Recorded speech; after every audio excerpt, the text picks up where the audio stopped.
المفروض بالموضوع عشان ما توقعته يوصل اصلا لهالمرحله.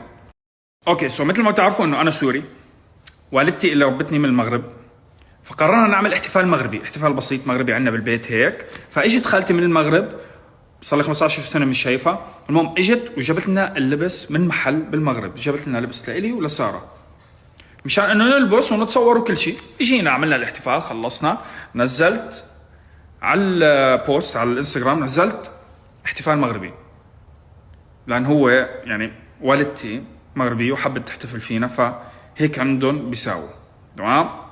وبس خلص ولهون انا بس خلصت الموضوع، يعني نزلت بوست، خلصت تمام، خلصنا الاحتفال. فجاه بلاقي الناس قاعده بتتخانق انه هذا اللبس مغربي، لا هذا اللبس جزائري. فانا قلت الموضوع عادي، انه مثل كانه نحن لما نتخانق مثلا على التبوله، هاي التبوله اللبنانيه، لا هاي التبوله السوريه، بنضحك شوي هيك وبيخلص الموضوع. بس الموضوع ما خلص، الموضوع صار قضيه راي عام وكبر الموضوع بشكل مش طبيعي. يا جماعه انا ما حكيت شيء، انا حكيت احتفال مغربي.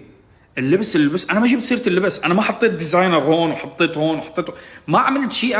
انا وصلني اللبس، انا لبسته سواء كان جزائري او مغربي، اللبس كتير حبيته ولبسته. انا ما جبت سيره من وين اللبس، فليش لحتى نعمل هالقصه الكبيره ونعمل ضجه عليا؟ خلاص يعني احتفال بسيط، انا ما حادخل بتفاصيل اللبس من وين، اوكي، لحتى البس. على فكره لو طلع مغربي او جزائري انا كنت حلبس اللبس، يعني مش قصه، بس انا كتبت احتفال مغربي لان والدتي مغربيه فقط.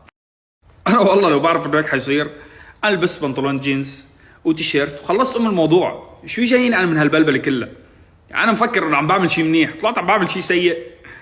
خلص انا بوعدكم اذا لا سمح الله لبست لبس، اوكي، ما جيب سيره شيء، خلص اعتبروني انه لابس لسه. انا متاكد، عم بدي اوعدكم انه ما راح البسه اصلا، لان ما ناقصني هالمشاكل هاي كلها. بس اكيد امي حتلبسني يعني غصب بيوم من الايام يعني. بس والله كل الحب للشعبين، اتمنى ما حدا يتضايق، واي حدا واقف لي على النقره خلص عادي، في يعني ما تتابعني وخلص، يعني ما بعرف شو بدي اقول لك. بس كل الحب للشعبين مره ثانيه، الجزائر والمغرب وكل الدول العربيه. انا ما عندي مشاكل مع اي بلد، ما بدي اسوي مشاكل مع اي بلد، مش انا اكون السبب والله انه غيث عمل هيك، لا. بس والله يعطيكم الف عافيه، شكرا. المهم بدي احكي مع الشمتانين كلمه على طرف.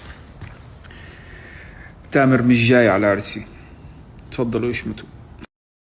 اتصل لي تليفون وقال لي انه عرسك شوي متاخر، هو عنده تصوير فيلم فما راح يقدر، بس فما في تامر بالعرس.